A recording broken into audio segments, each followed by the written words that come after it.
नमस्कार मित्रांनो, स्वागत आहे आपलं सगळ्यांचं. तर आजच्या व्हिडिओला सुरुवात करत आहे. आजच्या व्हिडिओमध्ये आपण बघणार आहोत भीमराव आणि रमा यांच्या लग्नाची गोष्ट. रमा आपल्या काका आणि मामा यांच्यासोबत मुंबईला आली होती. तिच्यासोबत गौरा होती. शंकर होता. रमाचे काका आणि मामा दोघेही भायखळ्याच्या मार्केटमध्ये चाळीमध्ये राहत असत. काका लाकडाच्या वखारी लाकडं फोडण्याचं काम करत, तर मामा एका सोसायटीत कामाला होता. भायखळ्याच्या त्या चाळीत रमा राहत होती. त्या पोरक्या पोरांना सर्वांनी माया दिली. चुलता चुलती, मामा मामी आणि त्यांची मुलं या सर्वांनीच रमाला आणि तिच्या भावंडांना परकं मानलं नाही. रमा मोठी होत होती. तिची अंतर्मुखता वाढत होती. ती सर्वांनाच गोड वाटे. सर्वांना तिच्याबद्दल विशेष आपुलकी वाटे. याला कारण म्हणजे रमाचा स्वभाव. रमा 8 ते 9 वर्षांची झाली. आई बाबांची आठवण तर रमाला नेहमीच येई. पण एखाद्या दिवशी तिचं मन खूपच सैरभैर होई. तिला वाटे आई मरायला नको होती. तिचं मन म्हणे, आई तू का गं आम्हाला सोडून गेलीस? माझ्या लग्नाला तर खूप दिवस होते, मग अशी घाई का केलीस? माझा संसार तू मांडून देणार होतीस. तुझ्या रमीचं लग्न तू लावून देणार होतीस, पण तू मला सोडून गेलीस. माझं काही चुकलं होतं का आई? रमाचं मन कधी कधी असा आक्रोश करीत असे. बघता बघता 1908 साल उगवलं. रमा 9 वर्षांची झाली. त्या काळाच्या रिवाजाप्रमाणे तिचं लग्नाचं वय झालं होतं. वलंगकर काका आणि गोविंदपूरकर मामा यांच्या डोक्यात तिच्या लग्नाचे विचार घोळू लागले. आपल्या रमाला चांगली पाहणी देखणीतला मुलगा मिळाला पाहिजे, यासाठी ते प्रयत्न करू लागले. रमा सोज्वळ होती. अत्यंत शांत स्वभावाची होती. एखाद्या सुस्वभावी मुलाशी आपल्या रमाचं लग्न लावून द्यावं, हा विचार त्यांच्या मनात येरझारा घालू लागला. पण मनासारखं स्थळ जुळून येत नव्हतं. दुसरीकडे रामजी सुभेदारांचा मुलगा भीमराव 9व्या वर्गात शिकत होता. रामजी सुभेदार मुंबईतच लोअर परळच्या डबक चाळीत राहत होते. एकाच खोलीचं घर होतं. या एका खोलीत सर्व व्यवहार चालत. इथेच सुभेदारांचा लाडका भीमराव अभ्यास करीत असे. तो बळकट शरीराचा आणि सुंदर मुलगा भराभर पास होत चालला होता. परळच्या या डबक चाळीतील सर्वांचे डोळे भीमरावांकडे लागले होते. या मुलाच्या लहानपणापासूनच सुभेदारांचा त्या मुलावरती विशेष लोभ होता. काय कोणास ठाऊक, पण या मुलात काही वेगळं आहे असं त्यांना नेहमी वाटे. भीमराव 5 वर्षाचा असताना त्यांची आई देवाघरी गेली होती. त्यामुळे सुभेदारांची मोठी बहीण मीराबाई त्यांच्यावरती विशेष माया करीत असे. त्यांच्या रूपाचं, त्यांच्या चालण्या बोलण्याचं तिला खूप कौतुक वाटत असे. आपला भाचा तिला वाघ वाटे. भावाजवळ ती मोठ्या कौतुकाने सांगे, साऱ्या मुलांमध्ये माझा भाचा राजाच दिसतो. तेव्हाच रामजी सुभेदार म्हणत, ताई त्याच्या डोळ्यात तेच तरी किती आहे ते पहा. दादा होऊ दे त्याच्या मनासारखं. तो अभ्यास तरी किती करतो. पाहावं तेव्हा वाचतो आणि असं देहभान विसरून वाचत राहणारा मुलगा मी तर पाहिलेलाच नाही. खरं आहे जगावेगळे अभ्यासाचा त्याचा छंद राहील पाहिला की जीव असा गुदगुदून येतो. भीमरावांचं असं कौतुक घरातच चालत असे. भीमरावांना पुस्तक घेऊन देण्यासाठी काही कमी कष्ट घेतले का? पैसे नसत तेव्हा दागिने गहाण ठेवले जात. दागिनेही नसायचे तेव्हा मुलीकडे जाऊन पैसे उधार आणले जात. रामजी सुभेदारांनी त्यांची पुस्तकांची मागणी कधीच नाकारली नाही. ते वाचनात असा देहभान विसरतात हे त्यांच्या लक्षात आलं तेव्हापासून त्यांनी भीमरावांना कोणतंच काम सांगितलं नाही. मुलाला जागवायला रात्री अपरात्रीचे ते जागे राहत. भीमरावांचं 9वीचं वर्ष संपत आलं होतं. त्यावेळच्या रिवाजानुसार रामजींच्या डोक्यात भीमरावांच्या लग्नाचे विचार भिरभिरू लागले आणि रामजी सुभेदार यांनी आपल्या लाडक्या मुलासाठी मुली शोधायला सुरुवात केली. भीमरावाला मुलगी कशी हवी? रामजी आंबेडकरांनी काही आडाखे मनाशी बांधले होते. मुलगी सुंदर पाहिजे, सुशील पाहिजे, सर्व कुटुंबाला सांभाळून घेणारी पाहिजे. भीमराव विद्यार्थी आहे, जगावेगळा विद्यार्थी आहे. तो शिकून सोडून खूप मोठा होणार याबद्दल रामजींच्या मनात संदेह नव्हता. तेव्हा भीमरावांच्या शिक्षणात आडकाठी होणार नाही अशी मुलगी पाहिजे. त्याच्या स्वभावाला तिच्या स्वभावानं साथ दिली पाहिजे. या वाढणाऱ्या झाडाला तिने पाणी घातलं पाहिजे, त्याला जपलं पाहिजे, असं रामजी आंबेडकरांच्या डोक्यानं खूप काही मनाशी ठरवून टाकलं होतं. त्यामुळे मुलगी पाहताना त्यांचा खूप गोंधळ उडे. त्यांनी एक मुलगी पाहिली. ती पसंत पडली, दुसरी पाहिली. तेव्हा पहिलीची दुसरीशी त्यांचं मन तुलना करू लागलं. पहिली काही गुण कमी दिसू लागले. पहिलीला नकार दिला, दुसरी पसंत पडली. पण परत त्यांनी तिसरी मुलगी पाहिली. आता दुसरीची आणि तिसरीची तुलना होऊ लागली. एके दिवशी ते भायखळा मार्केट जवळच्या चाळीतील वलंगकरांकडे गेले. कोणीतरी त्यांना सांगितलं की वलंगकरांकडे लग्नाची मुलगी आहे. ती मुलगी छान आहे. रामजी सुभेदार तिथे जाऊन धडकले. आगत स्वागत झालं, फराळ झाला, चहा झाला, पान सुपारी झाली आणि रामजींनी विषय काढला. वलंगकर हे रामाचे काका आणि गोविंदपूरकर हे मामा दोघेही बसले होते. रामजी सुभेदार हे आपल्या मुलाबद्दल सांगत होते. माझा मुलगा पुढच्या वर्षी मॅट्रिक पास होणार आहे. मोठ्या गौरवानं ते भीमरावांबद्दल सांगत होते. एवढा मोठा स्थळ आपण होऊन चालून आलं होतं. एवढा शिकलेला मुलगा, आपल्या तितका शिकलेला मुलगा तर वलंगकर काकांनी आणि गोविंदपूरकर मामांनी पाहिलेला नव्हता. त्यांना काय बोलावं ते सुचेना. इतका आनंद त्यांना वाटत होता. पण रमा तर काही शिकली नव्हती. आपली रमा शिकलेली आहे हे गृहीत धरून रामजी सुभेदार आपल्या रमाला मागणी घालायला आले असावेत. रमा शिकलेली नाही हे कळताच ते रमाला नकार देतील आणि उठून चालायला लागतील असं रमाच्या काकाला आणि मामालाही वाटत होतं. त्यामुळे मनातून ते घाबरले होते. पण काही झालं तरी खरं काय ते सांगावं आणि रमाला त्यांनी पदरात घ्यावं अशी कळवळीची विनंती सुभेदारांना करावी असं वलंगकर काकांच्या मनात आलं आणि ते म्हणाले, आपला मुलगा एवढा शिकलेला, आमची रमा तर काहीही शिकलेली नाही. हो, उद्या सांगितलं नाही असं होऊ नये. गोविंदपूरकर मामा यांनी पुष्टी जोडली. ते म्हणाले, आमची रमा पोरकी आहे. सुभेदार साहेब, लहानपणीच तिचे आई-बाबा वारले. गांजलेला जीव आहे आमच्या रमाचा. पण मुलगी मोठी समजूतदार आहे. रामजी सुभेदारांचा कल रमाकडे आणखी झुकला. त्यांच्यातला कनवाळू पिता रमाच्या पोरकेपणानं क्षणभर हलला. ते थोडे हळवे झाले. मितभाषी, मर्यादशील, सोज्वळ आणि मृदू स्वभावी रमाची निवड त्यांनी भीमरावांसाठी केली. मनातल्या मनात त्यांनी तो निर्णय पक्का केला. रमा शिकली नसली तरी चालेल, पण रमानं भीमरावाला सांभाळावं, त्याला बळ द्यावं. त्याला तिने थांबवू नये, तर गती द्यावी. उर्मी मिटवू नये, तिने त्याच्या मनातील प्रेरणा फुलवाव्यात. सुभेदारांचे मन धावू लागलं. रामजींच्या डोळ्यापुढे रमा आणि भीमाचा जोडा उभा राहिला. रामजींच्या डोळ्यापुढे रमा भीमाच्या संसाराचं कौतुक उलगडलं. सुभेदारांनी विचारलं, नाव काय आहे बेटा तुझं? रमा. रमानं उत्तर दिलं, आम्हाला रमा पसंत आहे. रमाच्या हाती त्यांनी साखरेची पुडी ठेवली.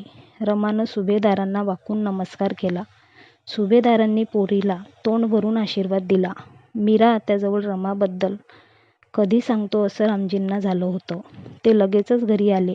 दारातून आनंदानं म्हणाले, ताई, एक विशेष आनंदाची गोष्ट आहे. मला माहीत आहे दादा तुझी विशेष गोष्ट. आणि दोघेही खडखडून हसले.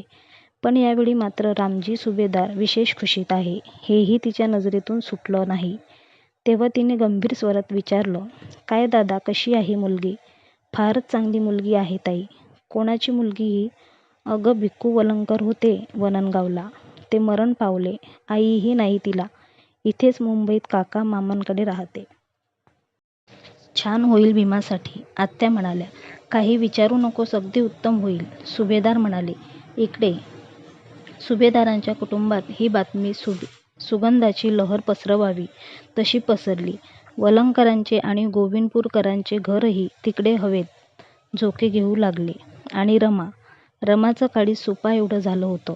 आपण ज्याची बायको होणार तो मुलगा इतका शिकला आहे या गोष्टीमुळे तिला आकाश ठेंगणं झालं होतं.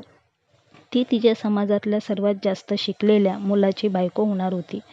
9 वर्षाचं हे व्याकुळ आयुष्य या क्षणी एका नव्या वळणावरती येऊन उभं राहिलं होतं. भूतकाळातील यातनांचं ओझं या क्षणी तिच्या नकळत तिच्या मनावरचं उतरलं होतं. त्याचा नीट अर्थ तिला कळणं शक्य नव्हतं. पण आपल्या वाट्याला काहीतरी वेगळं येत आहे याबद्दल तिच्या मनाची खात्री झाली होती. भीमा रमाच्या लग्नाची तारीख जाहीर झाली. भायखळ्याच्या मार्केटजवळील चाळीत आणि परळच्या डबक चाळीत चर्चा धावू लागली. रमाचं लग्न ठरलं. कोणाशी? रामजी सुभेदारांचा मुलगा खूप शिकला आहे. किती? यावर्षी 9व्या वर्गाला आहे. पुढच्या वर्षी मॅट्रिक होणार. बापरे, इतका शिकलेला मुलगा मिळाला. आता रमाचं आयुष्य उजळून निघेल. छान झालं बिचारीचं. इकडे डबक चाळीत चर्चांची कारंजी सुरू झाली होती. भीमाचं कौतुक करता करता काही लोक रमा शिकली नाही याचा उच्चारही करून जात होते. कुठे उद्याला मॅट्रिक होणारा भीमराव आणि कुठे काहीही न शिकलेली वलंगकराची मुलगी. अरे हो, पण आपल्या समाजात कुठे आहेत तशा शिकलेल्या मुली? आता शिकू लागले आहेत हळूहळू. पण रामजी सुभेदारांना शिक्षणापेक्षा मुलीचा स्वभाव आवडलेला आहे. ठरलेल्या तारखेकडे भीमा रमाचं लग्न सरकू लागलं. वातावरण आता सर्व दृष्टीने निरभ्र झालं होतं. लग्नाचा मोसम जवळ सरकू लागला होता. लग्नाचा दिवस येऊन ठेपला. लग्नाचे स्थळ होतं भायखळ्याची बाजार ओढ. रमा नवरी झाली होती. भीमराव वर झाले होते. रमा बी नवरी 9 वर्षाची होती. नवरा मुलगा 17 वर्षांचा होता. दोन्हीकडे वऱ्हाडी मंडळी बाजारात आली. बाजार ओढीतील छपराच्या एका बाजूला वराकडील मंडळी जमली होती, तर छपराच्या दुसऱ्या बाजूला वधूकडील मंडळी जमली होती. विक्रीसाठी सामान ठेवायच्या बाजारातल्या चबुतऱ्यावर वधू बसले होते. चबुतऱ्याखालून वाहणाऱ्या गटारातील घाण पाणीही लाजलं होतं. भोवतालीच्या घाणीची दुर्गंधी सुटली होतीच. भीमरावांचं लग्न होतं. घाई करायची होती. बाजार भरण्यापूर्वी सर्व उरकायचं होतं. सर्वजण नवऱ्या मुलाकडे मोठ्या कौतुकाने पाहत होते.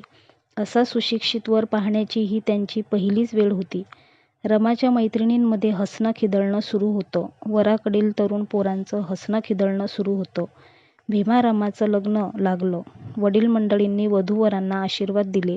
भीमा रमा कबुतऱ्यावरती बसून होते. भोवती आनंदाला उधाण आलं होतं. अनोखा उत्सव भायखळ्याच्या बाजारात मांडला गेला होता. या एवढ्या आनंदाच्या सोहळ्यावर भीमरावांचे मन मात्र एका वेगळ्या गोष्टीसाठी उदासलं होतं. त्यांच्या मनात आईच्या आठवणीने पिंगा घातला होता. रमा पोरकी होती, पण भीमरावही आईशिवाय पोरकेच होते. भीमरावांना वाटलं, आज आई असती तर मी इतकं शिकलो हे पाहून तिला केवढा आनंद झाला असता. आपल्या भीमाचं लग्न होत आहे या घटनेचं तिला खूप कौतुक वाटलं असतं. आणि सुनेचं देखील. रमाईचं मन देखील तेच विचार करत होतं. आज आई बाबा असायला हवे होते. सर्वात जास्त शिकलेला जावई आपल्याला लाभला याची त्यांना केवढी खुशी झाली असती. भूतकाळाच्या आठवणीने दोघांचंही अंधारात जात होतं आणि पुन्हा प्रकाशित येत होतं. आता रमा भीमरावांच्या गळ्यात हार घालून रमाई झाली होती. ती भीमरावांची पत्नी झाली होती. भीमाच्या नावाचं कुंकू लाविलं रमानं. रमाई विवाहित झाली होती आणि एका नव्या वळणावरती तिनं आपलं पाऊल ठेवलं होतं. रमा सुभेदारांची सून झाली होती आणि वलंगकर हे आडनाव बदलून ती आता आंबेडकर झाली होती. तिच्या पदराची गाठ तिने एका तुफानाशी बांधली होती. वादळ नेईल तिकडे तिला जायचं होतं. रमाई सूर्याची सावली झाली होती. पण स्थिती अशी होती की हे वादळालाही माहीत नव्हतं, सावलीलाही माहीत नव्हतं, सूर्यालाही ते अज्ञात होतं. त्यांच्यासाठी झालेल्या सावलीलाही ते अज्ञात होतं. सगळे निर्णय भविष्याच्या काळोखात दडवून ठेवले होते. आणि अशा त्या साध्या निरागस 9 वर्षाच्या रमाने आयुष्याच्या एका नव्या प्रवासाला सुरुवात केली. ज्याच्या हातात हात दिला होता तो फक्त एक नवरा नव्हता, तर ते भविष्यात संपूर्ण देशाचं नशीब बदलणारे महामानव ठरणार होते. हीच रमा पुढे रमाई म्हणून ओळखली गेली, जिने स्वतःच्या आयुष्याच्या प्रत्येक दुःखाला गिळून भीमरावांच्या स्वप्नांना आधार दिला. भूक, गरिबी, संघर्ष सगळं सहन करूनही ती कधी तक्रार केली नाही. कारण तिला माहीत होतं, माझा भीमराव काहीतरी मोठं करणार आहे. आणि खरंच त्या रमाईच्या त्यागामुळेच एक दिवस तो भीमराव झाले भारतरत्न डॉ. बाबासाहेब आंबेडकर. इतिहासात नाव बाबासाहेबांचं झळकतं. पण त्या इतिहासामागे उभी असते एक सावली, एक शक्ती, एक स्त्री, ती म्हणजे रमाई. म्हणूनच म्हणतात, महान पुरुष घडवायला एका महान स्त्रीचा त्याग लागतो. रमा आणि भीम भायखळ्याच्या त्या गजबजलेल्या बाजारात एक वेगळाच सोहळा सजला होता. ना मोठे मांडव, ना थाटमाट, पण प्रेमाचा दीप मात्र उजळला होता. 9 वर्षांची रमा निरागस डोळ्यात स्वप्न घेऊन 17 वर्षांचा भीम भविष्याची ज्योत मनात पेटवून दोघंही उभे आयुष्याच्या वळणावर, नशिबाने बांधले एका पवित्र बंधनात. रमाच्या ओठांवर शांत हास्य होतं, पण मनात आईची हाक दाटली होती. भीमाच्या डोळ्यात तेज होतं, पण आईच्या आठवणींनी ओल दाटली होती. गटाराच्या कडेला साध्या चबुतऱ्यावर 2 जीवांचा संसार सुरू झाला. ना सोने चांदी ना श्रीमंती, पण प्रेमाचा खजिना मात्र भरभरून मिळाला. ती रमा झाली. रमाई त्याच्या नावाचं कुंकू कपाळी मिरवत आणि भीमाच्या प्रत्येक स्वप्नासाठी स्वतःचं आयुष्य शांतपणे अर्पण करत. कोणाला ठाऊक होतं त्या क्षणी ही जोडी इतिहास घडवेल. एक होईल भारताचा संविधान निर्माता आणि दुसरी त्याच्या संघर्षाची सावली बनेल. ही कथा नाही फक्त लग्नाची, ही आहे त्याग, प्रेम आणि विश्वासाची, जिथे एका स्त्रीच्या मूक साथीतून एक महामानव घडण्याची सुरुवात झाली. जर तुम्हाला वाटतं की रमाईसारख्या स्त्रियांचा त्याग कधीच विसरला जाऊ नये, तर हा व्हिडिओ नक्की लाईक करा आणि अशीच प्रेरणादायी कथा पाहण्यासाठी चॅनलला सबस्क्राईब करा. तुमच्या मते रमाईचा सर्वात मोठा त्याग कोणता होता? कमेंटमध्ये नक्की सांगा.